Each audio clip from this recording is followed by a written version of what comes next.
secure your financial future for a worry free life, retirement, golden opportunity to work for noble cause, take action now, secure your future। अब इसका क्या मतलब है? इन्होंने जितनी भी चीजें शेयर करी, क्या यहां से किसी भी प्रकार से पता चल रहा है कि ये कौन सी कंपनी के बारे में बात कर रहे हैं? नहीं।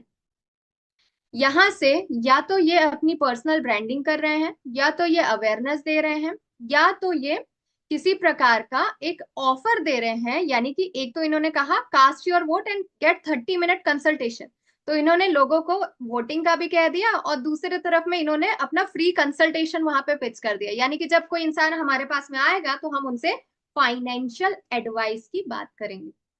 अब यहाँ पे सबसे पहले तो अपना माइंडसेट, ये एक अकेले सिंगल का टॉपिक नहीं है, इसके लिए बहुत समय देना होगा, जिसके लिए हमने कुछ और चीजें प्लान आउट की है। आज आगे बढ़ते हैं।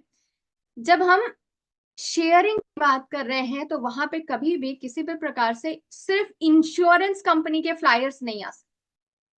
क्यों नहीं आ सकते? क्योंकि जब आप वो फ्लायर शेयर कर रहे हो, आप अपने बारे में नई चीजें शेयर कर रहे हो, कंपनी क्या कर रही है उसके बारे में आप बता रहे हो, आप लोगों की लाइफ में किस प्रकार से वैल्यू ऐड कर रहे हो उसके बारे में वहां पे किसी भी प्रकार की जानकारी आपने नहीं दी। LIC क्या कर रहा है, बजाज क्या कर रहा है, कोटक क्या कर रहा है, आप किसी भी प्रकार के कोई भी इंश्योरेंस कंपनी में है, वो इंश्योरेंस कंपनी क्या बेनिफिट दे रही है, आप कंपनी के बारे में बता रहे। यानी आप सिर्फ और सिर्फ कंपनी के रिप्रेजेंटेटिव बन के रह जाएंगे। आपके आपको अपने आप में एक तो ये चेंज लाने की जरूरत है कि आप एडवाइजर नहीं है, आप एक फाइनेंशियल एडवाइजर है। खैर, अभी तो बहुत अच्छी बात है कि एजेंट्स ने अपने आप को एजेंट्स कहना बंद किया है और अपने आप को एडवाइजर्स कहना स्टार्ट किया है। लेकिन क्या एडवाइजर? आप एक फाइनेंशियल एडवाइजर है। आप लोगों के फाइनेंस में मदद करते हैं, आप सिर्फ किसी प्रकार के एजेंट नहीं है किसी कंपनी के। आप लोगों की लाइफ में किस प्रकार की आप चेंज लेकर के आते हैं, वही इम्पैक्ट जो है हमको सोशल मीडिया के अंदर में शेयर करना है। कि अगर आपके साथ में वो जुड़ता है तो उसके लाइफ में क्या चेंज आ सकता है, और वो चीज आपको अपने मुंह से नहीं बताना है, अपने सोशल मीडिया हैंडल्स पे डालना है। सोशल मीडिया हैंडल्स के अंदर पे क्या सारी चीजें हमने डालनी है उसके बारे में चलिए थोड़ा सा और देखते हैं।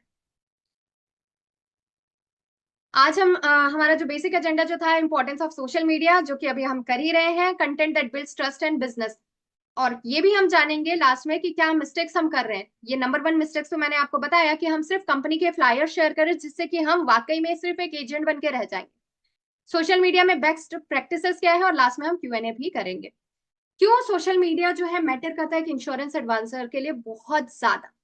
इससे क्या होगा, अभी जब आप किसी के साथ में बातें करते हैं तो वो वन ऑन वन हो रही है। यानी कि एक बंद कमरे में आप बात कर रहे हैं, इस प्रकार की चीजें हो रही है, यानी एक सीमित लोगों के साथ आप बात कर रहे हैं। लेकिन जब आप लगातार कंटेंट जो है आप शेयर करते हैं सोशल मीडिया के ऊपर में, तब ये सोशल मीडिया के ऊपर में शेयरिंग जो है वो बहुत ज्यादा लोगों के साथ में जाता है, जिससे कि आपकी ट्रस्ट बढ़ती है, क्रेडिबिलिटी बढ़ती है। यानी कि जब आप अलग अलग चीजों के बारे में, उदाहरण के लिए समझते हैं, अगर मान के चलो हम कैंसर का प्लान बेचना चाहते हैं, तो हमने वहां पे पहले कैंसर रिलेटेड अवेयरनेस फैलाई कि कैंसर क्यों होता है, कैसे होता है, किस कारण से होता है, अब इससे बचने के उपाय क्या है। अब बचने के उपाय के अंदर में इसके बाद में हम ये समझेंगे, बचने के उपाय के बाद में, कि अगर मुझे कभी हो गया कैंसर, उस परिस्थिति में मैं किस प्रकार से बच सकता हूं। अगर मुझे कैंसर हो गया तो मैं अपने फाइनेंसेस कैसे मैनेज कर सकता हूँ।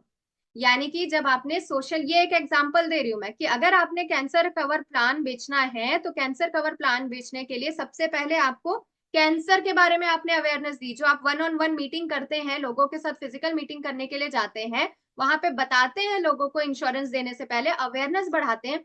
वही अवेयरनेस आप जब अपने सोशल मीडिया के अंदर पे डालेंगे तो आपकी रीच बढ़ेगी, क्रेडिबिलिटी बढ़ेगी। यानी कि वहां पे ये नहीं होगा कि आप सिर्फ बीमा बेचना चाहते हैं, आपने लोगों के लाइफ में इम्पैक्ट डाला कि ये पर्टिकुलर बीमारी क्या होती है, और अगर ये हो गई तो मैं इससे कैसे अपने फाइनेंसेस को कैसे मैनेज कर पाऊंगा, उसके बारे में XYZ एडवाइजर जो है मुझे जानकारी दे रहे हैं।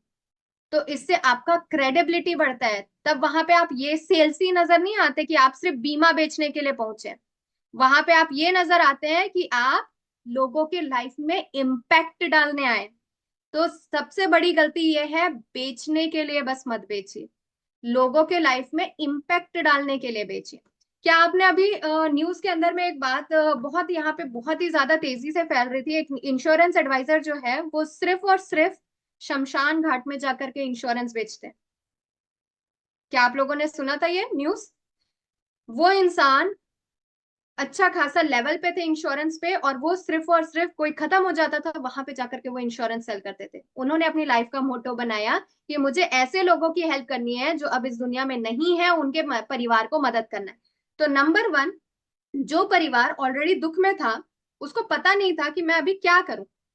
ठीक है, उसको पता नहीं है कि अभी हमको किस परिस्थिति में जाना है, तो इन्होंने वहां पे कंधे की तरह एक्ट किया, लोगों को सहानुभूति दी और उनको उनके अधिकार के बारे में बताया, जो शायद वो कल परसों नरसों तरसों 15-20 दिन बाद में या किसी ऐसे डेट में उस बारे में सोचते जब तक कि शायद क्लेम की तिथि ही निकल गई हो, उनको पता ही ना हो। आपके पास